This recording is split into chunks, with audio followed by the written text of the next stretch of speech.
Hey there, Assalamu alaikum. Nice to see you again. So, আজকে আমরা যে টপিকটা পড়বো সেটা হলো কেমিস্ট্রির বাইবেল বলা হয়, যেটাকে আমরা বলতেছি organic chemistry.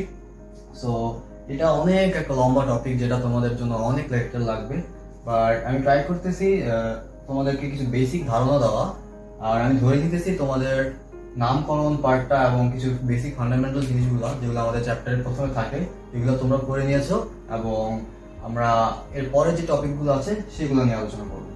So organic chemistry আমাদের অনেকেরই ভয়ের কারণ, অ্যান্ড ভয়ের কারণটা একমাত্র শুধু হলো কমপ্লেক্স জিনিসগুলোর জন্য। এগুলো অ্যাকচুয়ালি কমপ্লেক্স না, বুঝলে জিনিসগুলো অনেক কি সোজা হয়ে যায়। এবং আরেকটা বোনাস জিনিস হলো তোমাদের এক্সামের মধ্যে যে ক্রিয়েটিভ কোয়েশ্চেন আছে, তোমাদের এখানে 3টাই অ্যান্সার করতে হয়। সো 3টা অ্যান্সার করতে হলে কিন্তু অর্গানিক কেমিস্ট্রি খুবই একটা ইম্পর্টেন্ট টপিক। আমরা অনেকে স্কিপ করে যাই, বা লাক ভালো থাকলে অনেক সময় অ্যান্সার করা যায়, বাট লাক ভালো না থাকলে আমরা যেগুলো অ্যান্সার করবো চিন্তা করছি সেগুলো যদি আমাদের টাফ হয়, তাহলে কিন্তু আমরা আর ভালো করতে পারবো না এক্সামে। সো অর্গানিক কেমিস্ট্রিটা আমরা খুবই ভালোভাবে পড়ার ট্রাই করবো, এবং স্পেশালি বেসিক কনসেপ্টগুলো তোমাদেরকে যদি ক্লিয়ার করতে পারি, তাহলে তোমরা সামনের দিকে ইজিলি প্রসিড করতে পারো। তো আমরা ক্লাসে যে যে টপিকগুলো পড়বো সেগুলো হলো রিয়েজেন্ট, যেগুলোকে আমরা বলতেছি বিকারক; রিঅ্যাক্টিভ ইমিডিয়েটস, যেগুলো আমাদের কার্বোকাইডন কার্বনায়ন; রিয়েজেন্টের মধ্যে পড়তেছে আমার ইলেকট্রোফাইল নিউক্লিওফাইল; তারপর পড়তেছে তোমার electronic effect, electromeric, mesomeric, inductive, hyper conjugation. Then কিছু আছে রিঅ্যাকশন টাইপস। তো রিঅ্যাকশন টাইপসের মধ্যে তোমার পড়তেছে অ্যাডিশনাল বিক্রিয়া, যেটাকে আমরা বলতেছি সংযোজন বিক্রিয়া বা দ্রুত বিক্রিয়া। দেন আমাদের আসতেছে তোমার প্রতিস্থাপন বিক্রিয়া, যেটাকে আমরা বলতেছি সাবস্টিটিউশন রিঅ্যাকশন। দেন থার্ডে আসতেছে তোমার এলিমিনেশন বিক্রিয়া, যেটাকে আমরা বলতেছি অপসারণ বিক্রিয়া। এবং ফোর্থ যেটা আসতেছে পুনর্বিন্যাস বিক্রিয়া, যেটার নাম হলো রিঅ্যারেঞ্জমেন্ট রিঅ্যাকশন। সো আমি ট্রাই করবো ইংলিশ টার্মগুলো রাখার সাথে সাথে বাংলা টার্মগুলো রাখা, যাতে তোমরা ইংলিশ ভার্সন বাংলা ভার্সন সবাই বুঝতে পারো। অ্যান্ড এই ক্লাসের পর আমি আরেকটা লেকচার তৈরি করার ট্রাই করবো যদি সময় পাই। তাই তোমাদেরকে এই ক্লাসটা ভালো করে করার জন্য অনুরোধ রইল। আর আমার নেক্সট ক্লাস থাকবে, যদি করতে পারি, রিয়াকশন নিয়ে। আমরা কিছু রিয়াকশন দেখাবো, আর খুব ইজিলি যাতে তোমরা যারা এইচএসসি ক্যান্ডিডেট আছো আর যারা অ্যাডমিশন প্রসেস আছো তাদের জন্য যাতে দেখাতে পারি। তো আগে বেসিক জিনিসগুলো নিয়ে আমরা আলোচনা শুরু করি। Let's start. সো বন্ধুরা, এখন আমরা কিছু বেসিক টপিক নিয়ে আলোচনা করবো, যেগুলো আমাদের সামনের দিকে আমরা যখন রিয়াকশনের দিকে প্রসিড করবো তখন আমাদের খুবই হেল্প করবে, এবং প্রতিটা স্টেপে আমাদের এগুলি কাজে লাগবে। সো ধরো তোমার একটা ইন্ডাস্ট্রি আছে, না ধরো তোমার একটা লেদার ইন্ডাস্ট্রি আছে। তো এখন তোমার এখন ফাইনাল আউটপুট প্রোডাক্টটা কি হওয়া উচিত? অবশ্যই কোনো লেদারের প্রোডাক্ট হওয়া উচিত।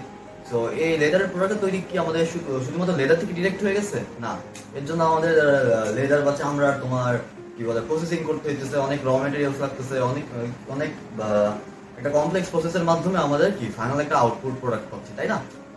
ঠিক তেমনি চিন্তা করো, ধরো তোমার একটা জৈব যৌগ বা অর্গানিক মলিকিউল থেকে তুমি একটা ফাইনাল প্রোডাক্ট চাচ্ছ। এখন প্রোডাক্ট থেকে এভাবে হবে? মোটেও না। এর জন্য আমরা অবশ্যই কিছু রিয়েজেন্ট বা যেটাকে আমরা বলতেছি বাংলায় বিকারক। তো আমার এখানে অবশ্যই রিয়েজেন্ট বা বিকারক লাগবে। এটা কি করে? এটা রিঅ্যাক্টিভ ইমিডিয়েট স্টেজে, মানে একটা ধরো এটা একটা ম্যানুফ্যাকচারিং প্রসেসিং হচ্ছে, দেন এই প্রোডাক্টটা পাবো। তো এই রিঅ্যাক্টিভ ইমিডিয়েট গুলা ধরো কি কি হতে পারে? কার্বোকাইডন হতে পারে, কার্বাইনান হতে পারে, কার্বিন হতে পারে, ফ্রি রেডিকাল হতে পারে। জিনিসটা কি হচ্ছে? জিনিসটা অ্যাকচুয়ালি হচ্ছে তোমার আমাদের যে বিভাজন হয়, আমাদের কি হয়, প্রথমে তো আমার বন্ড ভাঙতে হয় না, বন্ড ভেঙেই তো আমার বিকারক যোগ হবে। বন্ডটা ভাঙতেছে কেন? বন্ডটা ভাঙতেছে আমার শুধুমাত্র এই রিয়েজেন্ট বা বিকারকের অ্যাটাকের ফলে। এর ফলে তারা ভাঙতেছে, ভেঙে একটা নতুন একটা প্রোডাক্ট তৈরি করার ট্রাই করতেছে। তো এখন আমরা যদি এইসব রিয়েজেন্ট নিয়ে কথা বলতে চাই, তাহলে কি হচ্ছে? ইলেকট্রোফাইল অ্যান্ড নিউক্লিওফাইল, আমরা এই দুইভাবে জিনিসটাকে ক্লাসিফাই করতে পারতেছি। তো ইলেকট্রোফাইল এর মধ্যে কি আছে? আমরা পজিটিভ ইলেকট্রোফাইল অ্যান্ড নিউট্রাল। এর আগে আমরা জেনে নিই ইলেকট্রোফাইলটা কি। আমরা ফাইল মানে কি বুঝি? আমরা ফাইল মানে বুঝি আকর্ষণ বা কি বলে অ্যাট্রাকশন, যেটা আমরা তোমার বায়োলজি বা কেমিস্ট্রির মধ্যেও আমরা পড়েছিলাম, হাইড্রোফোবিক, হাইড্রোফিলিক। হ্যাঁ, তো ইলেকট্রোফাইল মানে তোমার আকর্ষণ, ইলেকট্রনের প্রতি আকর্ষণ। তো এই থেকে আমরা কি বুঝতে পারতেছি? এখানে আমার অবশ্যই ইলেকট্রন ডেফিসিয়েন্সি ছিল, তাই না? ইলেকট্রনের ঘাটতি বা ডেফিসিয়েন্সি থাকার ফলে তো তার কি দরকার? তাই ইলেকট্রন দরকার। হ্যাঁ, আরেকটা জিনিস বুঝতে পারি, যেহেতু ইলেকট্রোফাইল, তার মধ্যে অবশ্যই আমার পজিটিভ চার্জটা বেশি। পজিটিভ চার্জ বেশি হলেই তো আমার ইলেকট্রনের প্রতি আকর্ষণ করবো না, পজিটিভ অ্যাট্রাক্টস নেগেটিভ। ঠিক তেমনই আমি যদি নিউক্লিওফাইল নিয়ে কথা বলি, নিউক্লিওফাইল জিনিসটা কি, আমার এটা দিয়ে আমরা কি বুঝতেছি? নিউক্লিওফাইল মানে আমার প্রোটন বা নিউক্লিয়াসের প্রতি আকর্ষণ। ওকে, তো এটা দেখে আমরা কি বুঝতেছি? এই জিনিসটা অবশ্যই আমার নেগেটিভলি চার্জ একটা পার্টিকেল হবে, তাই না? তো আমার পজিটিভ বা ইলেকট্রোফাইলের মধ্যে কি করতেছি? ইলেকট্রোফাইলের মধ্যে তোমার H+, NO+, CH3+, Cl+, হ্যাঁ, আর নিউট্রালের মধ্যে কি বলতেছে BF3 কার্বন ডাই অক্সাইড, আবার AlCl3, তারপর BeCl3 বা barium chloride, aluminium chloride, boron fluoride, carbon dioxide, blah blah blah. তো এরা সাধারণত কি হয়, এরা সাধারণত অষ্টক অসম্পূর্ণ যৌগ, হ্যাঁ অষ্টক সংকোচন যৌগ। তো বা তুমি বলতে পারো অক্টেট ইনকমপ্লিট যৌগ, যেটাকে গ্যাস ইংলিশে মেবি এটাই বলে, যেটা তোমার লাস্ট কি বলে অরবিটালে তোমার 8টা থাকার কথা, বা সে 6টা ইলেকট্রন নিয়ে সে কি আছে, স্টেবল আছে। ওকে, তো তার কি আছে, তার অবশ্যই আরো ইলেকট্রনের প্রতি তার একটা নিড আছে। ধরো 6টা ইলেকট্রন আছে, তার অবশ্যই, যেমন যদি বেরিয়াম ফ্লোরাইডের কথা চিন্তা করি, জিনিসটা কি হইতেছে, বেরিয়াম এই ফ্লোরাইড একটা, দুইটা, তিনটা, দেখো এখানে কি 6টা ইলেকট্রন না টোটাল, সোডিয়ামের একটা, ইয়েতে বোরনের একটা, এখানে কি ফ্লোরিনের একটা, বোরনের একটা, এখানে কি ফ্লোরিনের একটা, বোরন একটা, বোরন ফ্লোরাইড। তো তার কি, তার অবশ্যই নিড আছে আরো দুটো ইলেকট্রনের, যাতে সে স্টেবল অবস্থায় আসতে পারে, তাই না? সো এটা কি অষ্টক সংকোচন যৌগ। আর নিউক্লিওফাইলের নেগেটিভের মধ্যে কি আছে, হাইড্রোক্সাইড বা H- OH-, RO-, আরটা কি আমরা অ্যালকাইল। তো এখন নিউট্রালের মধ্যে কি আছে, NH3H2O। এখানে অবশ্যই একটা জিনিস মাথায় রাখবো, এখানে লোন পেয়ার আছে। লোন পেয়ার কেন বলতেছি জিনিসটা, যেহেতু আমার এটা মানে তোমার নিউক্লিওফাইল, তোমার অবশ্যই এখানে ইলেকট্রন বেশি থাকবে, তাই না? ইলেকট্রন বেশি থাকলেই তো তোমার নিউক্লিয়াসকে আকর্ষিত করবে। এখানে কি থাকে, এখানে আমার মুক্ত ইলেকট্রন থাকে, যেটা তোমার কোনো প্রোটনকে অ্যাটাক করতে পারতেছে। তো এটা হলো আমার নিউক্লিওফাইল। এগুলো তোমরা বইয়ের কিছু এক্সাম্পল দেখে নিও, দেখলে আই গেস বুঝবা, এগুলো এমসিকিউতে খুব ইম্পর্টেন্ট। তো এখন আমি যদি রিঅ্যাক্টিভ ইমিডিয়েটস এর কথা বলি, বা আমার যখন ট্রানজিশনাল স্টেজে ছিল, তখন কি হচ্ছে, তখন ধরো আমাদের বিঘত, আমার জিনিসটা হচ্ছে যেটা এখন ভাঙতেছে, হ্যাঁ এটা আমার বিকারক, এটা এখন ভাঙতেছে, ভেঙে এসে আমার এই যে ওরা যুক্ত হয়ে গেছে, ওকে বের করে দিচ্ছে। হ্যাঁ, তো আমার এখানে যে জিনিসটা হচ্ছে তোমার সুষম বিভাজন বা অসম বিভাজন। তো এখানে হোমোলাইটিক ক্লিভেজ, যেটাকে আমি বলতেছি সুষম বিভাজন, আর হেটারোলাইটিক ক্লিভেজ সেটা হলো আমার অসম বিভাজন। সুষম বিভাজনের ফলে কি হচ্ছে, সুষম বিভাজনের ফলে আমার ফ্রি রেডিকাল তৈরি হচ্ছে। এখন ফ্রি রেডিকাল জিনিসটা কি, ফ্রি রেডিকাল জিনিসটা হলো আমার একটা কোভ্যালেন্ট বন্ড বা সমযোজী বন্ধন যখন আমার ইকুয়ালি ডিভাইড বা স্প্লিটেড হয়ে যাচ্ছে, বা বিভাজিত হয়ে যাচ্ছে, বা যেটাকে বলে ডিভাইড হয়ে যাচ্ছে, হ্যাঁ হওয়ার ফলে তোমার কি হচ্ছে, ওর মধ্যে একটা আনপেয়ার্ড ইলেকট্রন আছে, ওর মধ্যে একটা আনপেয়ার্ড ইলেকট্রন আছে, হ্যাঁ বা একটা মুক্ত ইলেকট্রন আছে, মুক্ত ইলেকট্রন আছে।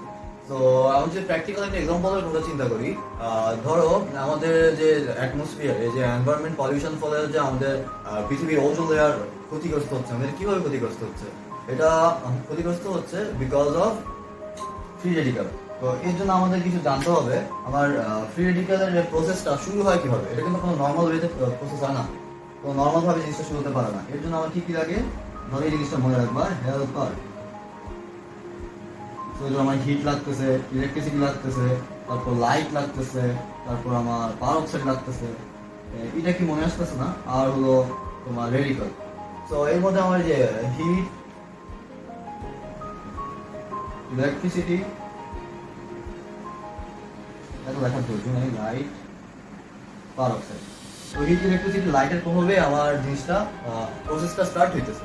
তো আমি যদি ক্লোরিনকে ইয়ে দেখি, এখানে যদি আমার আলট্রা ভায়োলেট রে বা অতি বেগুনি রশ্মি, যেটাকে আমরা বলতেছি দেখি, একটা লাইটের ইম্প্যাক্ট, একটা লাইটের ইম্প্যাক্টের ফলে এটা ক্লোরিনটা কি হচ্ছে, ক্লোরিনটা সুষমভাবে বিভাজিত হয়ে আমার ক্লোরিন অ্যান্ড ক্লোরিন এটা সক্রিয় রেডিকাল, ফ্রি রেডিকাল তৈরি করতেছে। হ্যাঁ, এই জিনিসটা আর রেডিকাল খুবই তোমার রিঅ্যাক্টিভ, মানে এরা খুবই তাড়াতাড়ি বিক্রিয়া করে এবং খুবই অস্থায়ী, খুবই তাড়াতাড়ি বিক্রিয়া করে ইয়ে হয়ে যায়। আর ওজন ওজন লেয়ারটা ক্ষতিগ্রস্ত হচ্ছে কিভাবে, আমাদের ধরো ওজন লেয়ারের মধ্যে কি আছে, O3 আছে, যেখানে আমার তোমার এই যে এই ফ্রি রেডিকালটা আমার অক্সিজেনের সাথে সাথে সাথে বিক্রিয়া করতেছে, করে আমার জিনিসটাকে ক্ষতিগ্রস্ত করতেছে। তো ফ্রি রেডিকালের কিছু বৈশিষ্ট্য যদি বলি, সেটা হলো ধরো তোমার অবশ্যই জিনিসটা খুবই অ্যাক্টিভ বা খুবই রিঅ্যাক্টিভ, এটা কিন্তু প্যারাম্যাগনেটিক হচ্ছে। আর এই আর জানা প্রয়োজন নাই।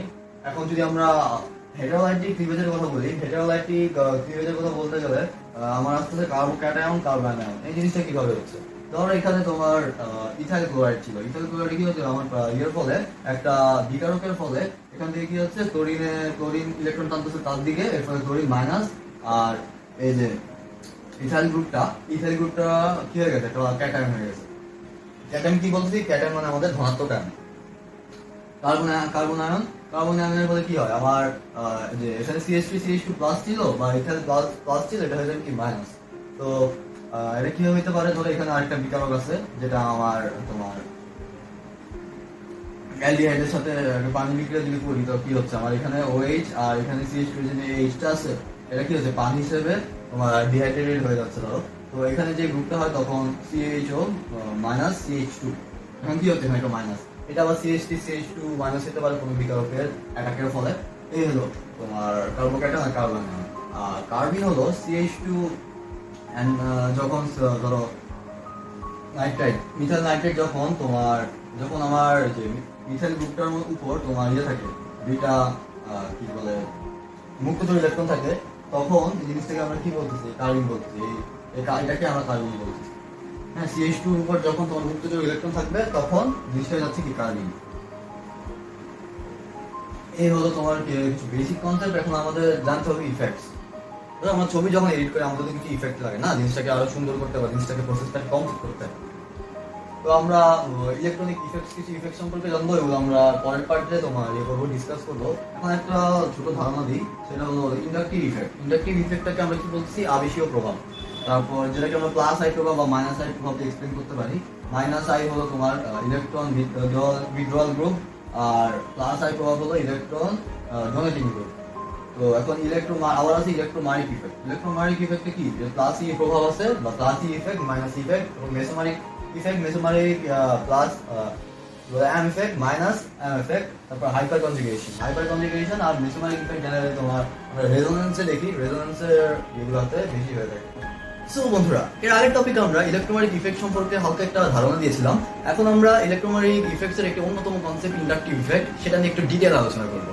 সো ইন্ডাকটিভ ইফেক্ট নাম বা আবেশীয় প্রভাব, নামটা দেখে আমরা কি বুঝতে পারি, এখানে অবশ্যই আমার ইন্ডাকশন থাকবে বা আবেশ থাকবে, তাই না? সো ধরো এটা একটা রেড মার্কার এন্ড এটা একটা কি ব্লু মার্কার, তার একটা ডিস্টেন্স আছে, এন্ড ডিস্টেন্সে থেকে কি করবে, হয় রেডটা ব্লুকে টানবে বা ব্লুটা রেডকে টানবে। এই জিনিসটাই তোমার আবেশ, তাই না? সো এখন আমি ইন্ডাকটিভ ইফেক্ট জিনিসটা বলতে আমরা কি বোঝাচ্ছি, ইন্ডাকটিভ ইফেক্ট জিনিসটা বলতে বোঝাচ্ছি আমরা shifting of sigma electron from lower negativity to higher negativity. মানে আমাদের সিগমা ইলেকট্রনের স্থানান্তর হবে কোথা থেকে, লোয়ার থেকে হায়ারের দিকে, তাই না? তো এখন আমরা যদি একটা ফিগারের মাধ্যমে জিনিসটা এক্সপ্লেন করার ট্রাই করি, ধরো প্রোপাইল ক্লোরাইড। হ্যাঁ, এখানে এটা কি, এখানে এটা সব ইলেকট্রোনেগেটিভ গ্রুপ, কোনটা, এটা হাই এন্ড ইলেকট্রোনেগেটিভিটি, আর কি তড়িৎ ঋণাত্মকতা এই সাইডের চেয়ে এই সাইডে বেশি। এটাকে যদি আমরা একটা সিস্টেম কল্পনা করি, হ্যাঁ এটাকে যদি একটা সিস্টেম কল্পনা করি আর এটাকে যদি গ্রুপ কল্পনা করি, তাহলে কি হচ্ছে, তাহলে এটা হলো আমার অধিক তড়িৎ ঋণাত্মক গ্রুপ এবং এটা হলো তোমার সিস্টেম। তো এখানে যেহেতু সে অধিক তড়িৎ ঋণাত্মক, সে কি করবে, এখানকার সিগমা ইলেকট্রনটাকে নিজের দিকে টেনে নিবে না, এখানে সিগমা ইলেকট্রনটাকে সে নিজের দিকে টেনে নিবে। তো নিজের দিকে টেনে নেওয়ার ফলে জিনিসটা কি হচ্ছে, নিজের দিকে টেনে নেওয়ার ফলে এখানে একটা প্লাস হচ্ছে। তো আমি যদি এই গ্রুপের রেসপেক্টে জিনিসটা চিন্তা করি, এই যে নিজের দিকে যে টেনে নেওয়ার ফলে কি হচ্ছে, এখানে ইলেকট্রন উইথড্রয়াল গ্রুপ, কি হচ্ছে, ইলেকট্রন উইথড্র হচ্ছে, হ্যাঁ, আর ক্লোরিনটা কি হয়ে যাচ্ছে, মুক্ত হয়ে যাচ্ছে। তো এটাকে আমরা কি বলতেছি, এটাকে আমরা বলবো মাইনাস আই ইফেক্ট। কি বলবো, মাইনাস আই ইফেক্ট। আর যদি আমরা এভাবে এক্সপ্লেন করি, কি হচ্ছে, নিয়ে যাচ্ছে, যার ফলে তোমার কি হচ্ছে, ইলেকট্রন উইথড্রয়াল হচ্ছে। তো এটাকে আমরা বলতেছি আই ইফেক্ট। এখন যদি এই জিনিসটা এভাবে না হয়, এভাবে হইতো, ধরো এই কি বলে, এই গ্রুপটা যদি আমাকে এদিকে আমার ইলেকট্রন দিত, তাহলে জিনিসটা কি হতো, তাহলে উল্টা জিনিসটা হতো প্লাস আই ইফেক্ট। বা তোমার প্লাস আই ইফেক্ট জিনিসটা কি, প্লাস আই ইফেক্ট জিনিসটা হলো তোমার ইলেকট্রন ডোনেটিং গ্রুপ। আমি যদি এখানে তোমাকে এক্সপ্লেন করার ট্রাই করি, এখানে কি হচ্ছে, এখানে যে এই প্রোফাইল গ্রুপটা কি করতেছে, এখানে ইলেকট্রন ইয়ে করতেছে, সাপোর্ট দিতেছে। আমি যদি এটাকে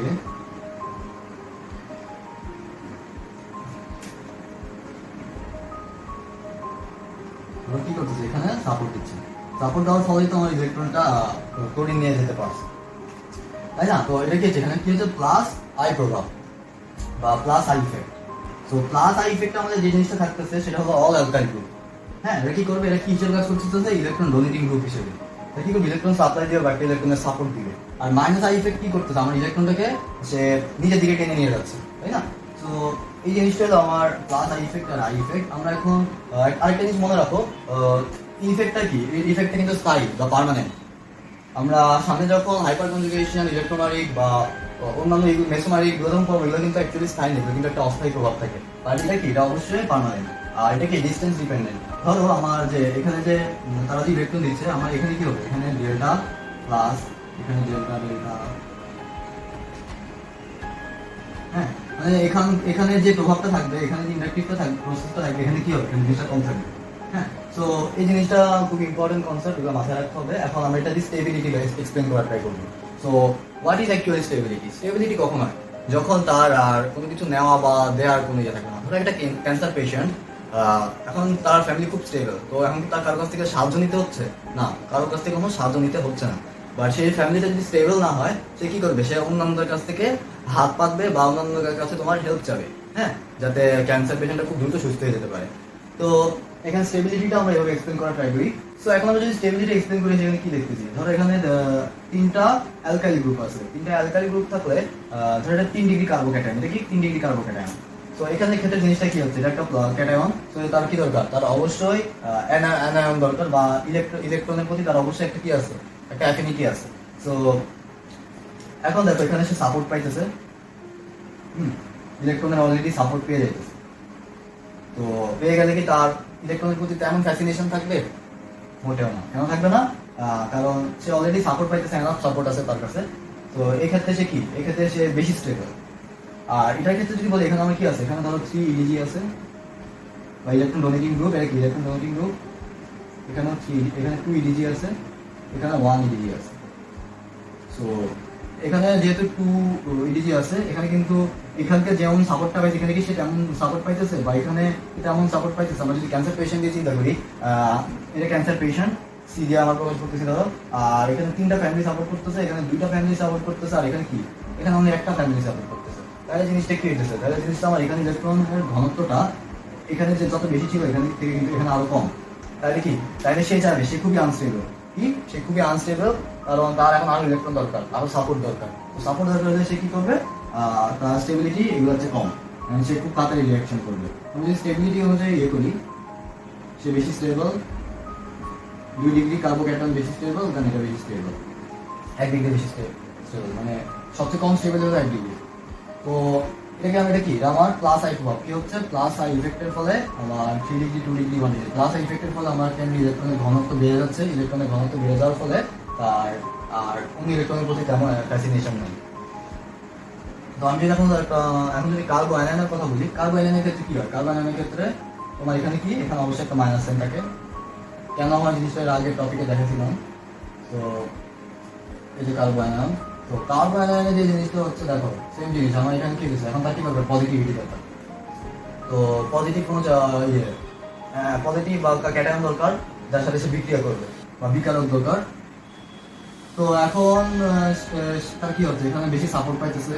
হ্যাঁ, সাপোর্ট পাওয়ার ফলে এখানে কি হচ্ছে, আমার ইলেকট্রনের ঘনত্ব অনেক বেড়ে গেছে। ইলেকট্রনের ঘনত্ব অনেক বেড়ে যাওয়ার ফলে তার তো ইয়ে দরকার, তার অবভিয়াসলি পজিটিভ চার্জ দরকার। হ্যাঁ, তো এই জন্য কি হচ্ছে, তার স্টেবিলিটিটা কিন্তু কমে গেছে। কেন কমে গেছে? বিকজ তার এমনি দরকার, তাকে আরো সাপোর্ট দিতেছি আমার। হ্যাঁ, তার তো এটাকে ব্যালেন্স করতে গেলে আমার অবভিয়াসলি পজিটিভ কিছু দরকার। তো সে কি করবে, সে তাড়াতাড়ি রিয়াকশন করবে, আর যে তাড়াতাড়ি রিয়াকশন করে সে কি, সে সবচেয়ে আনস্টেবল অবস্থা। স্টেবিলিটির জন্য তো আমাদের কি হয়, রিয়াকশন হয়। তো এটা কি, এক্ষেত্রে আমার কি হবে, অ্যানিয়নের ক্ষেত্রে কার্বো অ্যানিয়ন 1 ডিগ্রি 2 ডিগ্রি 3 ডিগ্রি। হ্যাঁ, এখন যদি আমি এই তো তোমাদের আইডিয়া ক্লিয়ার কার্বো ক্যাটায়ন আর কার্বো অ্যানিয়ন নিয়ে। এখন যদি আমরা একটা অ্যাসিডের জিনিস এক্সপ্লেন করতে চাই, মানে অ্যাসিডের কোনটা বেশি অ্যাসিডিক, এই জিনিসটা যদি এক্সপ্লেন করতে চাই, এটা আমরা ইন্ডাকটিভ ইফেক্টে এক্সপ্লেন করতে পারি। দেখো আমরা এখন আমাদের কি বলে, এইচএসসি তে প্রায় একটা কোশ্চেন আসছে, মিথানোইক অ্যাসিড থেকে কি বলে ইথানোইক অ্যাসিড কোনটা বেশি অ্যাসিডিক। তো এখন আমরা এক্সপ্লেন করি। দেখো এখানে কি আছে, এখানে আমার একটা ইডিজি আছে, ইডিজি গ্রুপ আছে বা ইলেকট্রন ডোনেটিং গ্রুপ আছে। তো তারা কি করতেছে, তারা এখানে সাপোর্ট দিতেছে, রাইট। আবার এখানে কি অক্সিজেন আছে, অক্সিজেন কি করতেছে, এদিকে সাপোর্ট দিতেছে। কিন্তু যদি আমরা আরো ক্লিয়ার করে দেখতে চাই, সো এর আগে বলে রাখি তোমাদের, কি বলে, আমাদের জিনিসটা অ্যাসিড কখন হবে, অ্যাসিড কখন হবে, যত তাড়াতাড়ি তোমার প্রোটন যোগটা থেকে বের হতে পারবে, তাই না। তো এখানে আমাদের কখন বের হতে পারবে, আমার যদি এদিকে বেশি সাপোর্ট থাকে এখান থেকে, তাহলে কি হবে, তাহলে সে বের হতে পারবে। সো এখানে দেখো, এখানে আমার একটা সাপোর্ট আছে, তো এখানেও সাপোর্ট আছে, আমার দুইজনে কি করতেছে, এদিকে টানতেছে। তো এদিকে টানার ফলে আমাদের দুইজনের ফলে এখানে কি আছে, এখানে কোনো ইয়ে নেই। আর এটা দেখো, এটাতে কোনো অ্যালকাইল গ্রুপ নাই। তো আমার এখানে তো কেউ সাপোর্ট দিতেছে না, এখানে তো আমার ইলেকট্রনের ঘনত্ব বাড়তেছে না। তো ইলেকট্রনের ঘনত্ব না বাড়াতে এখানে সে একাই সব কাজ করতেছে, খুব ফাস্ট জিনিসটা হচ্ছে। আর এখানে যেহেতু আছে, এখানে কিন্তু ইলেকট্রনের তেমন লিমিট নাই, কারণ সে দিতেছে, তার তো আর তেমন বাম দিকে প্রেশার করতেছে না। দেখো এখানে সে নাই দেখে, এখানে সে আছে দেখে তার তেমন ভাবে বাম দিকে যাওয়ার কোনো ইয়ে নেই, তেমন ইচ্ছা নেই। বাট এখানে কিন্তু শুধু প্রোটন আছে, তাই কি হবে, তাই এখানে সে তাড়াতাড়ি যাবে বাম দিকে ইলেকট্রনের ঘনত্ব বাড়ানোর জন্য। তো তাহলে কি হবে, কারণ একটা জিনিস মাথায় রাখবে, কেন বাম দিকে চাপতেছে, বিকজ এখানে আমার অক্সিজেনের উপর কি হইতেছে, আমার এখানে একটা কিন্তু প্রেশার আছে, মাঝখানে একটা প্রেশার আছে না, এখানে মাঝখানে একটা প্রেশার আছে। বাট এখানে যে প্রেশারটা, এখানে দুজন মিলে হ্যান্ডেল করতে চায়, এখানে তার একাই হ্যান্ডেল করতে হচ্ছে। তাহলে কি হচ্ছে, আমার একটা হাইড্রোজেন সুন্দর করে বেরিয়ে যাবে, বেরিয়ে কি হবে, আমার অ্যাসিডিক ধর্মটা প্রকাশ করবে। আমি যদি এখানে ইয়ে করি, এখানে কার্বনের সাথে কি আছে, ক্লোরিন। তো ক্লোরিন কি করে, ক্লোরিন ইলেকট্রন নিয়ে যায়।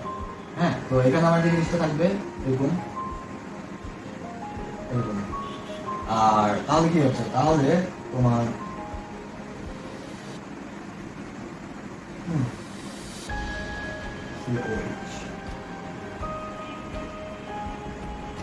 দেখো এখানে সবাই টানতেছে, তাহলে কি হচ্ছে, তার উপর একটা বেশি প্রেশার আছে না, কি আছে, বেশি প্রেশার আছে। বেশি প্রেশার হলে কি হবে, বেশি প্রেশার হওয়ার ফলে আমার যে জিনিসটা হবে, এখান থেকে তাড়াতাড়ি বেরিয়ে যাবে, কি বেরিয়ে যাবে, এইচটা, আমার এইচটা তাড়াতাড়ি বেরিয়ে যাবে। তাড়াতাড়ি বেরিয়ে গেলে কি হবে, এটা অ্যাসিডিক ধর্ম প্রকাশ করবে। বা আবার এখানে যদি আমরা এভাবে প্রকাশ করি, এখানে যদি একটা এইচ দিয়ে প্রকাশ করি, তাহলে দেখো এখানে আগে যেভাবে টানতো, এখন কিন্তু সেভাবে টানবো না। তো এখন এর আগের প্রসেসের চেয়ে কিন্তু কম অ্যাসিডিক। কেন কম অ্যাসিডিক, বিকজ এখানে আমার তোমার ইলেকট্রন উইথড্রয়াল গ্রুপ পিডব্লিউজি খুব কম আছে, মানে দুইটা আছে, আগে ছিল তিনটা। তো এই হলো অ্যাসিডিক ধর্ম, এইভাবে আমরা অ্যাসিডিক ধর্ম প্রকাশ করতে পারি। আমি যদি অ্যামোনিয়াটা চিন্তা করি,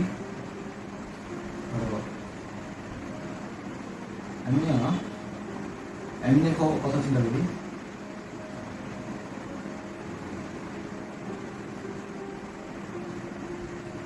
তাহলে কি হচ্ছে, তাহলে আমার এখানে আমি কি করতেছি, ইলেকট্রন ডোনেটিং গ্রুপগুলো প্লাস আই প্রভাবের ফলে আমার কি করতেছে, এখানে ঘনত্ব বাড়াইতেছে।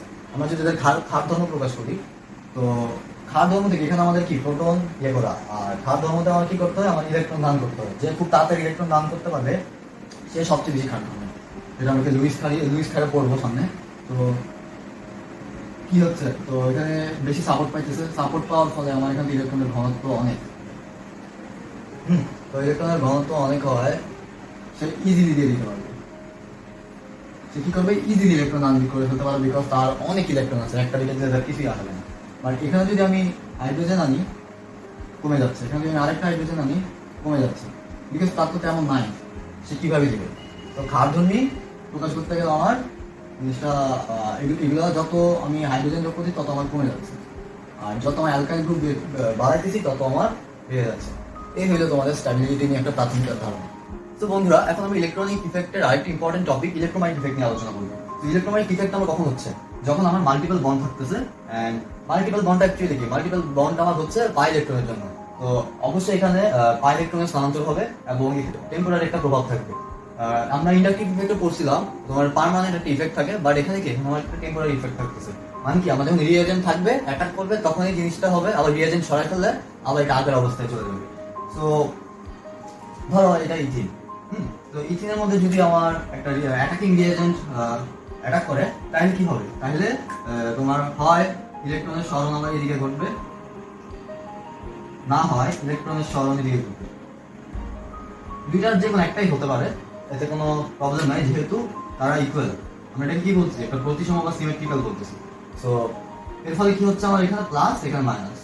তো প্লাস আর মাইনাস হওয়ার ফলে, বা এখানে কি হচ্ছে, মাইনাস আর প্লাস। তো প্লাস আর মাইনাস হওয়ার ফলে আমার কি বলে, যখন রিএজেন্টটা অ্যাড করতেছি, তখন প্লাসের জায়গায় আমার তোমার ধরো লিকুইড অ্যাড হবে, আর মাইনাসের জায়গায় আমার কি ইলেকট্রোফাইল অ্যাড হবে।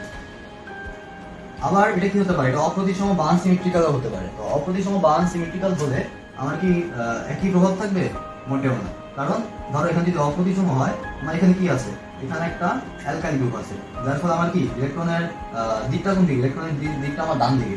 তো আমার এখন যদি কি হবে, এখন আমার অবশ্যই দিকটাও ডান দিকে যাবে, ইলেকট্রন ঘনত্ব বেশি দিকে, এটা কি নিয়ে যাবে, ডান দিকে নিয়ে যাবে। ডান দিকে নিয়ে গেলে কি হবে, তোমার এখানে মাইনাস আর এখানে plus, CH plus minus CH2 minus. So এখানে কিন্তু আমরা এখানে মাইনাস এখানে প্লাস দিতে পারবো না, কারণ আমার যেহেতু এখানে একটা অ্যালকাইল গ্রুপ আছে, আমার এটা বাম দিকে ইলেকট্রন শিফট করতে পারবে, ইলেকট্রন শিফট হবে আমার ডান দিকে। হ্যাঁ, আমি ইন্ডাকটিভ ভেক্টর প্লাস আই প্রভাব মাইনাস আই প্রভাব করছিলাম, ঠিক তেমনি এখানেও প্লাস আই প্রভাব প্লাস ই প্রভাব আর মাইনাস ই প্রভাব আছে। তো এটা আমরা কিভাবে এক্সপ্লেন করবো, ধরো এখানে আমরা যে ইথিন ভাঙলো, হ্যাঁ, ইথিনের যে ইলেকট্রন পাই ইলেকট্রন স্থানান্তর হলো, তাহলে কি হচ্ছে CH2 প্লাস CH2 মাইনাস। হ্যাঁ, এখানে যদি আমরা হাইড্রোজেন সায়ানাইড যোগ করি, বা এটা কি, এটা একটা বিকারক, এটা আমাদের কি, এটা আমাদের এখানে অ্যাটাকিং রিয়েজেন্ট না। তো অ্যাটাকিং রিয়েজেন্টের ফলে আমার এই হাইড্রোজেনটা CH2 মাইনাসের দিকে যাচ্ছে। হ্যাঁ, এই যে CH3, এই জিনিসটাকে আমরা কি বলতেছি, এই জিনিসটাকে আমরা বলতেছি প্লাস ই ইফেক্ট। এই জিনিসটাকে আমরা বলতেছি প্লাস ই ইফেক্ট। ঠিক তেমনি আমরা যখন এই যে সায়ানাইড গ্রুপটা, এই সায়ানাইড গ্রুপটা যখন আমার এই যে প্লাসের সাথে যোগ হবে, তাহলে কি বলতেছি, এই জিনিসটাকে বলতেছি আমরা মাইনাস ই ইফেক্ট। সুতরাং এটাকে মাইনাস ই ধরে নিই এবং এটাকে প্লাস ই ধরে নিই, তাহলে তুমি মনে রাখতে পারবে। সো এই হলো আমার ইলেকট্রোম্যাগনেটিক ইফেক্ট। সো আমরা এখন ইলেকট্রনিক ইফেক্টসের আরেকটি টপিক, যেটা হলো মেসোম্যারিক ইফেক্ট, সেটা নিয়ে আলোচনা করব। সো মেসোম্যারিক ইফেক্ট অ্যাকচুয়ালি কি? তো মেসোম্যারিক ইফেক্টও এখানের মতো multiple bond and pi electron থাকতে হবে। ধরো এটা কি, তোমার কোয়েশ্চেন থাকতে পারে, ভাইয়া এটার মধ্যে তো মাল্টিপল বন্ড আছে, পাই ইলেকট্রন আছে, এটার মধ্যে কি মেসোম্যারিক ইফেক্ট হবে? তো এটা অ্যাকচুয়ালি হবে না, বিকজ এখন আমার আরেকটা কন্ডিশন দিতে হবে। সেই কন্ডিশনটা কি? সেই কন্ডিশন হলো আমার কনজুগেশন সিস্টেম। ধরো এখানে কি, এখানেও তোমার বলতে পারি, ধরো এখানে দুইটা ইলেকট্রন আছে আর এখানে দুইটা বন্ড আছে, তাহলে কি এটা হবে? এটা মেসোম্যারিক ইফেক্ট হবে? এটা হবে না, কারণ কনজুগেশন সিস্টেম আমার কি বলে, কনজুগেশন সিস্টেম আমাকে বলতে হলো অল্টারনেটের কথা। আমার ইলেকট্রনের বন্ডটা কি নিতে হবে, অল্টারনেট হতে হবে। ধরো এটা আমার এরকম একটা বন্ড, বন্ড, ডাবল বন্ড, তোমার বন্ডটা কি হচ্ছে, এখানে অল্টারনেট হচ্ছে। আর বলতে আমার বেঞ্জিনের রেজোনেন্স কাঠামোটা দেখি। সো জিনিসটা কি আছে, এখানে আমার একটা অল্টারনেট স্ট্রাকচার থাকতে হবে। এই জিনিসটাকে আমরা কি বলছি, এই জিনিসটাকে আমরা বলতেছি কনজুগেশন সিস্টেম। সো বেঞ্জিনের রেজোনেন্স স্ট্রাকচার কি হয়, যদি স্ট্রাকচারটা দেখি, ডাবল অ্যারো দিয়ে বোঝাচ্ছি, আমরা আবার সেম যোগই পাবো, এই যোগটা থেকে আবার এই যোগ পাবো।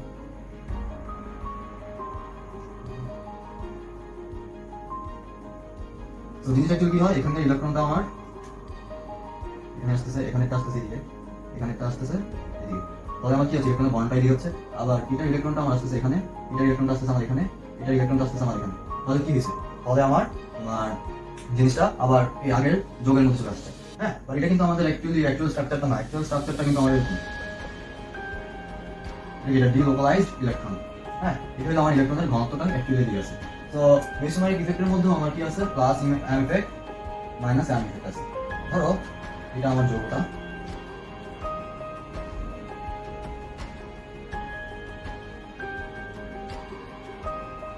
সো এখানে আমাদের কি হচ্ছে, এখানে যে জিনিসটা, এখানে আমার এখানে অ্যামিনো গ্রুপ আছে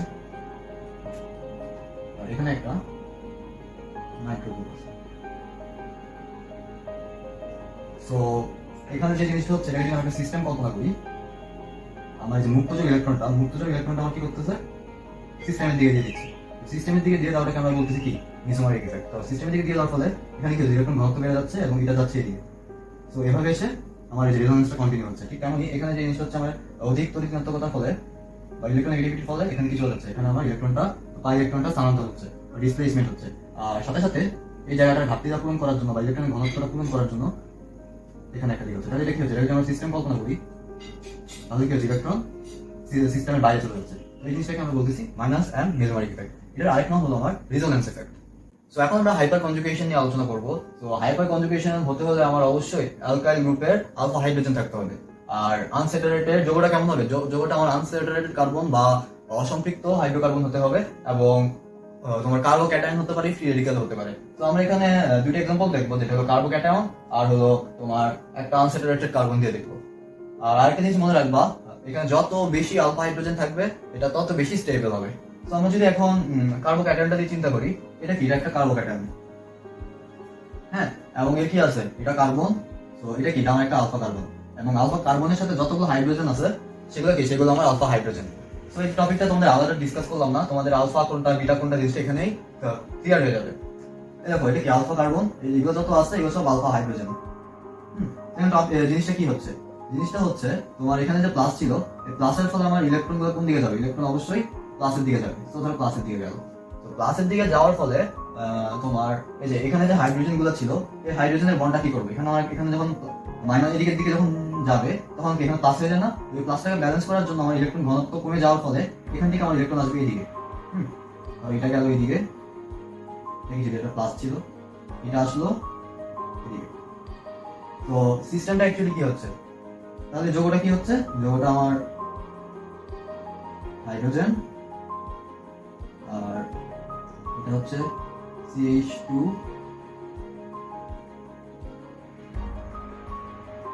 এটা হলো হাইড্রোজেন, এটা হাইড্রোজেন। তাহলে কি হচ্ছে, তাহলে তোমার এখানে জিনিসটা স্ট্রাকচার চেঞ্জ হয়ে যাচ্ছে না, বা এটা কি, এটা কিন্তু নো বন্ড রেজোনেন্স, এখানে কি আমার রেজোনেন্সটা কিন্তু কন্টিনিউ হচ্ছে না। দেন আরেকটা যৌগ কি হতে পারে, জিনিসটা এরকম হতে পারে, এবার কি আছে, এখানে আছে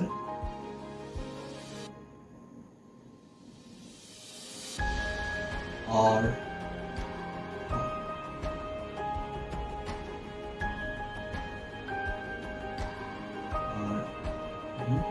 বা কি হতে পারে, জিনিস হতে পারে হলো এই কম্বিনেশন হতে পারে। তো আগে জিনিসটা ক্লিয়ার, এখন আরেকটা এক্সাম্পল দিয়ে যদি বুঝে জিনিসটা ক্লিয়ার হয়ে যাবে। সো এখন যদি আমরা এক্সাম্পলটা দেখি, এক্সাম্পলটা দেখলে এটা কি দেখতেছি, এটা আমার আনস্যাচুরেটেড কার্বন বা অসম্পৃক্ত হাইড্রোকার্বন। সো এখানে যে জিনিসটা হচ্ছে আমার ইলেকট্রন, যেহেতু এটা আমার পাই ইলেকট্রন, এখানেও তোমার পাই ইলেকট্রনের ডিসপ্লেসমেন্ট হচ্ছে, যেহেতু পাই ইলেকট্রন এটা যাবে এদিকে ডান দিকে, তো গেলে এখানে আমার ঘনত্ব কমে যাচ্ছে না, তো এখানে ঘনত্ব কমে গেলে আমার এটা টানবে এদিকে, এটা একদমকে টানবে। সো টানার ফলে অ্যাকচুয়ালি এখানে কি, আমার একটা জিনিস বলছিলাম আমার আলফা হাইড্রোজেন, এখানে আলফা হাইড্রোজেন কোনটা, আলফা কার্বন কোনটা, যে সিস্টেম হিসাব করতেছি এর ঠিক পাশেরটা কি আমার আলফা কার্বন, এর পাশেরটা আমার বিটা কার্বন, এবং এর সাথে যতগুলো হাইড্রোজেন আছে এগুলো হলো আমার আলফা হাইড্রোজেন। ধরো যদি দেখাই, এটা কি, এটা আমার আলফা হাইড্রোজেন আর এটা আমার আলফা হাইড্রোজেন।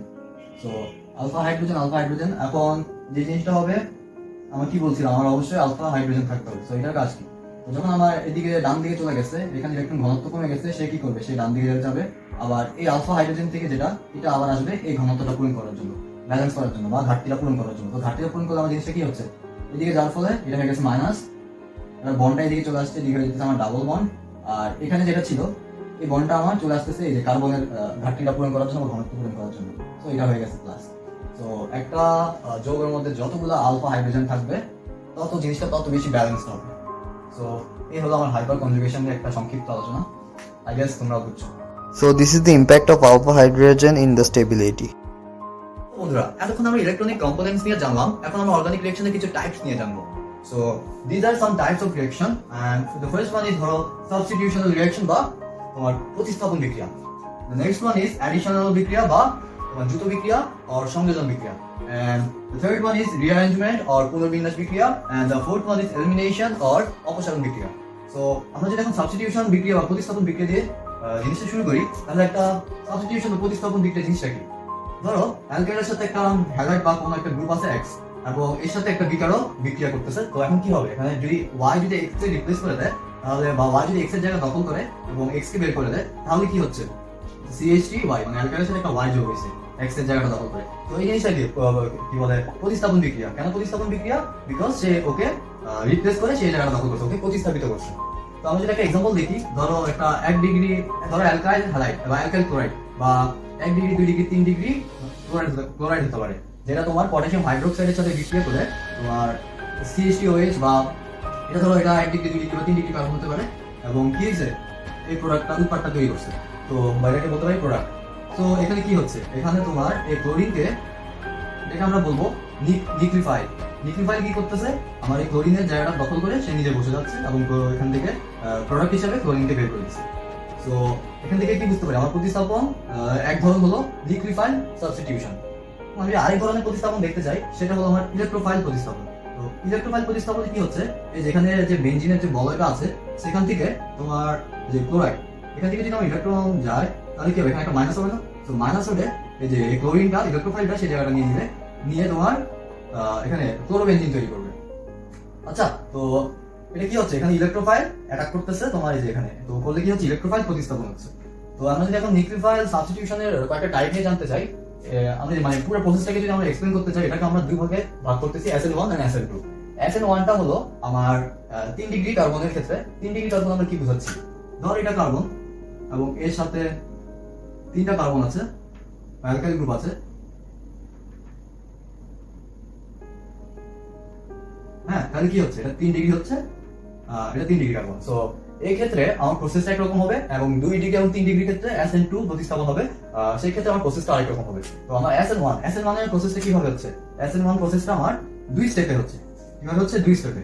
সো এই ক্ষেত্রে যে জিনিসটা হয়, আমরা কিন্তু ইলেকট্রোম্যাগনেটিক ইফেক্ট বা ইলেকট্রনিক ইফেক্ট যখন পড়ছিলাম, ইলেকট্রোম্যাগনেটিক ইফেক্ট নিয়ে পড়ছিলাম, ইন্ডাকশন নিয়ে পড়ছিলাম। এখানে যে জিনিসটা হচ্ছে ইন্ডাকশন হচ্ছে, ইন্ডাকশনের ফলে আমার কার্বনের উপর একটা আংশিক ধনাত্মক প্রান্ত সৃষ্টি হচ্ছে। হ্যাঁ, তো এর ফলে দেখো এখানে কি হচ্ছে, ফার্স্ট স্টেপে জিনিস এখানে ক্লোরিন আলাদা হচ্ছে, ক্লোরিনকে আগে বের করে দিছে, ক্লোরিনকে বের করে দিয়ে এখানে কার্বনের উপর একটা প্লাস সাইন হচ্ছে। তো এই প্লাস সাইনের উপর স্টেপ 2 তে কি হবে, এই প্রসেসটা খুবই স্লো, এই প্রসেসটা খুবই স্লো। এখানে বিকারকের কনসেন্ট্রেশন খুব দ্রুত চেঞ্জ হয়। আর স্টেপ 2 তে আমাদের কি হবে, এখন বিকারকটা অ্যাটাক করবে। ধরো এটা আমার মার্কারটা, হ্যাঁ, এখন আমি এই মার্কারটা খুললাম, মার্কার ক্যাপটা খুললাম, দেখো ব্লু কালারের মার্কারের ব্লু ক্যাপটা খুললাম, এন্ড এখানে আমি এই যে রেড ক্যাপটা লাগাইলাম। তো এটা কি করলাম, আমি 2 স্টেপ দিলাম না, আমি আগে খুলছি দেন লাগাইছি। ঠিক তেমনি আমার ফার্স্ট স্টেপে আমরা কি করি, ক্লোরিনকে বের করে দিই, দেন নেক্সট স্টেপে কি হয়, আমার রিঅ্যাজেন্টটা এর সাথে অ্যাড হয়। হ্যাঁ, তাহলে কি হচ্ছে, ক্লোরিনকে সরালো, দেন এই যে রিঅ্যাজেন্ট বা হাইড্রোক্সিল গ্রুপটা আমার অ্যাড হচ্ছে, অ্যাড হয়ে কি হচ্ছে, আমার এখানে 3 ডিগ্রি একটা অ্যালকোহল তৈরি হচ্ছে। এখন যদি আমরা স্টেপ 2 দেখি, স্টেপ 2টা হলো না, এখন যদি আমরা SN2 দেখি, SN2টা কি হচ্ছে, SN2 হচ্ছে আমাদের 1 স্টেপে।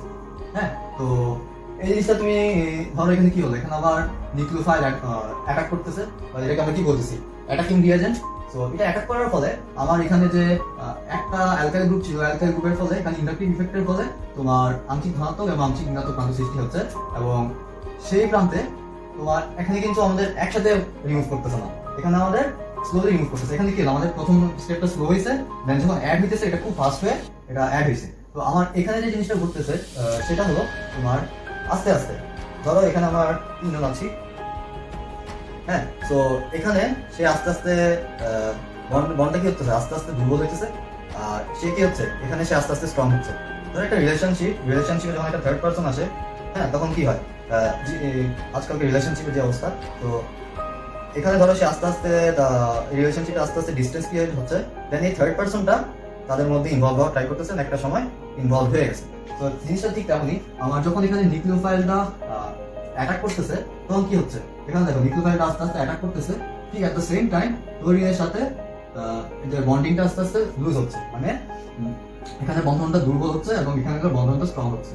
স্ট্রং হওয়ার ফলে কি হয়, এটা ছাতার ন্যায় উল্টায় যায়। দেখো এখানে আমার জিনিসটা এভাবে ছিল না, আর কি হচ্ছে, এটা প্রোডাক্টটা ছাতার ন্যায় উল্টা যাচ্ছে, এবং যে ওএইচ গ্রুপটা ঠিক এই যে তার অ্যাডভার কথা ছেড়ে দিয়ে, মানে যখন ছাতার ন্যায় উল্টায় যায়, তখন ঠিক উল্টা দিকে তোমার হাইড্রোক্সিলটা বসতেছে।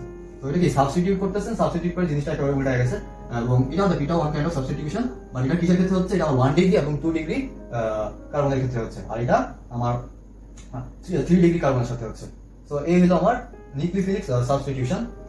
এছাড়া তোমার এখানে কি বলে ফ্রি রেডিক্যাল সাবস্টিটিউশন আছে, এটা নিয়ে এক্সপ্লেন করতেছি না, তোমাদের এক্সামে নিউক্লিওফিলিক সাবস্টিটিউশনটা নিয়ে আসে, এবং এটা খুবই ইম্পর্টেন্ট একটা কনসেপ্ট এবং ক্রিয়েটিভের মধ্যেও আছে। তো এই মাত্র আমরা নিউক্লিওফিলিক সাবস্টিটিউশন পড়লাম, এখন যদি আবার এটা একটা ডেফিনেশন দিয়ে রিভিউ করতে চাই টপিকটা, কি বলা যায়, নিউক্লিওফাইল দ্বারা, এই যে নিউক্লিওফাইলটা দ্বারা কি হয়েছে, এখানে হাইড্রোক্সাইড হলো নিউক্লিওফাইল দ্বারা হ্যালো অ্যালকেন, এটা কি অ্যালকেন, এবং এটার সাথে একটা হ্যালোজেন আছে, তাই এটা হচ্ছে হ্যালো অ্যালকেন। তো নিউক্লিওফাইল দ্বারা হ্যালো অ্যালকেনের হ্যালোজেনের মুক্ত হয়ে যাওয়াটাকে বা বের হয়ে যাওয়াটাকে আমরা কি বলতেছি, নিউক্লিওফিলিক সাবস্টিটিউশন। এখন যদি আমরা অ্যাডিশনাল সাবস্টিটিউশনে যাই, অ্যাডিশনাল সাবস্টিটিউশনের জিনিসটা কি হচ্ছে, তোমার বন্ড ব্রেকডাউন হচ্ছে, কি হচ্ছে, বন্ডের ব্রেকডাউন হচ্ছে। তো তোমার ধরো এটা অ্যালকাইন ভেঙে এখানে এটা হচ্ছে অ্যালকিন হয়ে দেন এটা হচ্ছে অ্যালকেন। হ্যাঁ, সো আমার কি হচ্ছে, বন্ডের ব্রেকডাউন হচ্ছে। সো এটাকে যদি আমরা একটা বিক্রিয়ার মাধ্যমে দেখি, তোমার প্রোপিনের সাথে হাইড্রোজেন ব্রোমাইড অ্যাড হচ্ছে, আমরা দেখতেছি প্রোডাক্টটা, এই যে ব্রোমাইডটা তোমার এই যে মাঝখানেরটার সাথে যোগ হচ্ছে, এবং হাইড্রোজেনটা আমার CH2 এর সাথে যোগ হচ্ছে। আবার যদি আরেকটা দেখি, এটা যদি আমার কি হয়, এটা তোমার কার্বাইলের সাথে আমরা যদি হাইড্রোজেন সায়ানাইড যোগ করি, তাহলে কি হচ্ছে, এখানে আমার ইলেকট্রোনেগেটিভিটি ফলে এখানে মাইনাস, এখানে প্লাস। সো সাইনাইড যোগ হবে কার্বনের সাথে, হাইড্রোজেন যোগ হবে এই অক্সিজেনের সাথে, এই পরে এই প্রোডাক্টটা পাচ্ছি আমরা। সো এখন তোমার কোয়েশ্চেন হইতে পারে, ভাইয়া আপনি তো CH3 তো আপনি তো হাইড্রোজেনটা আপনার মাঝখানেও যোগ করতে পারতেন এবং ব্রোমাইডটা এখানে সংযোজন করতে পারতেন CH2 এর সাথে, এটা করলেন না কেন? সো এই জিনিসটা ক্লিয়ার করার জন্য তোমার অবশ্যই জানতে হবে মার্কোনিভ অ্যান্ড অ্যান্টি মার্কোনিভ নীতি, যেটাকে আমরা বলতেছি খালাসিয়ান নীতি। সো মার্কোনিভ কি বলছে? মার্কোনিভ বলছে আমার তেলা মাথায় তেল দিতে। সো তেলা মাথায় তেলটা কি? তেলা মাথায় তেল হলো যার বেশি আছে তাকে বেশি দিতে। সো এটা একটা এক্সপ্লেনেশন আছে, এটা অনেক বড়, যদি দেখাইতে যাই সেটা বলতেছি না, জাস্ট বেসিক কনসেপ্টটা রাখো। মার্কোনিভ কি বলছে? তেলা মাথায় তেল দিতে। তেলা মাথায় তেল মানে কি? আমার যেখানে হাইড্রোজেন বেশি আছে ঠিক সেখানে আমার হাইড্রোজেন যোগ হবে এবং যে হ্যালোজেনটা আছে সেটা কি হবে? সেটা যেটাতে কম কার্বন আছে সেটাতে যুক্ত হবে। তবে একটা জিনিস খেয়াল রাখবো, এটার ক্ষেত্রে আমার যে অ্যালকিনটা নিব সেই অ্যালকিনটা অবশ্যই অপ্রতিসম হতে হচ্ছে। কি? অবশ্যই অপ্রতিসম। কেন অপ্রতিসম? ধরো আমার যদি একটা প্রতিসম অ্যালকিন নিই বা সিমেট্রিক্যাল অ্যালকিন নিই, এখানে সাথে যদি হাইড্রোজেন ব্রোমাইড নিই, এখন তোমার CH2Br and CHBr। তো দেখো জিনিসটা উল্টাইলেও কিন্তু CH3। তো দেখো জিনিসটা উল্টাইলেও কিন্তু সেম জিনিসই পাচ্ছি। তো আমার জিনিসটা তো ম্যাটার করতেছে না কোনটার সাথে অ্যাড করি। আর যখন অপোজিটম অ্যালকিনের ব্যাপারে চিন্তা করি তখন কিন্তু জিনিসটা আমার কমপ্লেক্স হয়ে যাচ্ছে। আমি কোথায় কি করবো কোথায় না করবো এটা বুঝতেছি না। তো এই ক্ষেত্রে তোমার মার্কোনিভ বলছে আমার যে প্রোডাক্টটা তৈরি হবে সেখানে এই প্রোডাক্টটা তৈরি হবে আমার কি 90%। যেখানে আমার বেশি আছে সেখানে হবে 90%, বাকি 10% ওইটা হইতে পারে। হ্যাঁ, আমি যদি অ্যান্টি মার্কোনিভ রুলের সাথে যারা এক্সপ্লেন করি তাহলে কি জিনিসটা অ্যাকচুয়ালি কি? অ্যান্টি মার্কোনিভ বলছে আমরা যদি অ্যালকাইল পারঅক্সাইডের সাথে অ্যালকাইল পারঅক্সাইডের প্রভাবে এই বিক্রিয়াটা সম্পন্ন করি, তখন যেটার মধ্যে আমার কারো হাইড্রোজেন কম আছে, হ্যাঁ, যে ডাবল বন্ড ছিল, ডাবল বন্ডের মধ্যে যেটাতে তোমার হাইড্রোজেন কম আছে ঠিক সেখানে তোমার হাইড্রোজেন যুক্ত হবে এবং যেটার মধ্যে হাইড্রোজেন বেশি আছে ঠিক সেখানে তোমার ব্রোমাইড বা হ্যালাইডটা যুক্ত হবে। সো মানে ঠিক অপোজিট অফ মার্কোনিভ। তাই এটাকে আমরা বলি বিপরীত মার্কোনিভ রুল বা অপোজিট মার্কোনিভ রুল। সো এখন আমরা এলিমিনেশন প্রসেস নিয়ে কথা বলবো। সো এখানে কি হচ্ছে? আমরা অ্যাডিশনের সময় দেখেছিলাম বা সংযোজন বিক্রিয়ার সময় দেখেছিলাম যে বন্ধন ভেঙে ত্রিবন্ধন বা ট্রিপল বন্ড ভেঙে ডাবল বন্ড হতে পারে, ডাবল বন্ড ভেঙে তোমার সিঙ্গেল বন্ড হতে পারে। বাট এলিমিনেশনের ক্ষেত্রে কি হচ্ছে? এলিমিনেশনের ক্ষেত্রে মানে পুরা অপোজিট জিনিস হচ্ছে, কারণ আমরা এটা কি ছিল অ্যাডিশন, মানে আমরা অ্যাড করতেছি এবং কি করতেছি এখানে আমরা রিমুভ করতেছি। সো জিনিসটা কি? জিনিসটা আমরা একটা অপোজিট প্রসেস। সো এখানে যে জিনিসটা হয় সেটা হলো আমার এখান থেকে ডাবল সিঙ্গেল বন্ড আমার ডাবল বন্ডে কনভার্ট হয়। আর এখানে আরেকটা জিনিস যে জিনিসটা সেটা হলো তোমার SN কি বলে নিউক্লিওফিলিক প্রতিস্থাপনের সাথে অনেকটুকু মিল আছে। কিসের সাথে? প্রতিস্থাপনের সাথে। কোন দিকগুলো মিল? আমরা এলিমিনেশন করতেছি দুই ভাগে, E1 এবং E2। ঠিক আমরা সাবস্টিটিউশন করছিলাম বা প্রতিস্থাপন করছিলাম দুই প্রসেসে SN1 এবং SN2। তো ওখানে E1 হয়েছিল 2 স্টেপে, এখানেও ওখানে SN1 হয়েছিল 2 স্টেপে, এখানে SN1 হচ্ছে আর এখানে E1 হচ্ছে 2 স্টেপে। এবং এটা কিসের ক্ষেত্রে হচ্ছে? এটা আমার 3 ডিগ্রি কার্বনের ক্ষেত্রে, মানে বলতে গেলে পুরোটাই সেম। E2 ও 1 স্টেপ এবং 2 ডিগ্রি 1। ওখানে আমার কি হয়েছিল? বিকারক আস্তে আস্তে যোগ হচ্ছে, আগে কার্বোক্যাটায়ন তৈরি হচ্ছে, তার বিকারক যুক্ত হয়ে আমার জিনিসটা সংযোজিত হচ্ছে। আর এখানে কি হবে? অপসারিত হবে E2 ও SN2 এর মতো। আর এখানে একটা মেজর ডিফারেন্স আছে। আমাদের অনেক সময় কোয়েশ্চেন আসে, আমরা যদি যে অ্যালকোহলটা তৈরি করতেছি সেটা যদি অ্যাকুয়াস হয় বা সেটা যদি যে হাইড্রোক্সাইডটা তৈরি করতেছি বিকারক সেটা যদি অ্যাকুয়াস হয় কি হবে এবং সেটা যদি অ্যালকোহলিক হয় এটা কিভাবে হবে এবং প্রসেসটা এক্সপ্লেইন করা। তো আমরা এখানে কি একটা জিনিস বলতে ভুলে গেছি, সেটা হলো এখানে আমরা যেটা করতেছি এটা কি? এটা আমার অ্যাকুয়াসের ক্ষেত্রে আমরা প্রতিস্থাপন যে প্রসেসটা করছি ওখানে আমরা অ্যাকুয়াস সলিউশনের ক্ষেত্রে করছি। আর এখানে যে জিনিসটা করবো সেটা করবো অ্যালকোহলিক সলিউশন। তো এখন যদি এক্সপ্লেইন করি, যেহেতু অ্যালকোহল, তো ধরো আমার অ্যালকোহলীয় যেহেতু CH3CH2H, মানে ইথানলের সাথে যদি আমার পটাশিয়াম হাইড্রোক্সাইডের বিক্রিয়া করি তাহলে আমার কি পাবো? ইথক্সাইড পাবো। হ্যাঁ, সেই ইথক্সাইডটা আমার অ্যাকচুয়ালি বিকারক হিসেবে কাজ করতেছে। তো আমার সাইজের কি বলে? সাইজের বলে আমরা ওখানে কি করছিলাম? মার্কোনিভের রুল। এখানে আমরা এলিমিনেশনে করবো সাইজের রুল। সাইজের বলছিল আমার হ্যালোজেন যদি আমার হ্যালোজেন যুক্ত কার্বনের সন্নিহিত যে বিটা কার্বনে কম সংখ্যক হাইড্রোজেন আছে সেখান থেকে হাইড্রোজেন এলিমিনেট করবে। তো ধরো এটা হলো তোমার হ্যালোজেন। তো এটা হলো তোমার হ্যালোজেন। হ্যালোজেনের সাথে কানেক্টেড কার্বন হলো আমার আলফা কার্বন এবং এর পাশের কার্বনগুলো কি? পাশের কার্বনগুলো আমার বিটা কার্বন। তো এখান থেকে আমার কি হবে? সে বলছে যে বিটা কার্বন থেকে আমার যেখানে কম সংখ্যক হাইড্রোজেন থাকবে সেখান থেকে আমার হাইড্রোজেন রিমুভ হবে। এটা যদি মনে করো মার্কোনিভ কি বলছিল? মার্কোনিভের নীতিতে মার্কোনিভের রুলের মধ্যে বলছিল যেখানে আমার হাইড্রোজেন বেশি আছে সেখানে হাইড্রোজেন যোগ হবে। আর এখানে কি? প্রসেসটিক অ্যাডিশনের অপোজিট। এখানে হবে অপোজিট জিনিসটা। এখানে অপোজিট জিনিস হবে যেখানে তোমার হাইড্রোজেন কম আছে সেখান থেকে আমার রিমুভ হবে। এখানে অপারেশনটা হবে যেখানে কম আছে সেখানের মধ্যে, মেজর প্রোডাক্টটা আমার সেখান থেকেই হবে। তো এখন যদি আমরা এই যে হ্যালো অ্যালকেনের সাথে তোমার এই যে ইথক্সাইড যুক্ত করি, ইথক্সাইড যুক্ত করলে আমার কি হবে? বিউটিন হবে। সো বন্ধুরা, হোপফুলি আমাদের আজকের ক্লাসে তোমাদের কিছু দিতে পেরেছি যেটা তোমাদের অনেক হেল্প করবে। অ্যান্ড সো তোমাদের ওপিনিয়ন নিয়ে আমাদের কমেন্ট বক্সে অবশ্যই কমেন্ট করবা এবং তোমাদের ওপিনিয়ন জানাবো আর ফিডব্যাক জানাবো। সো আজকের জন্য এটুকু।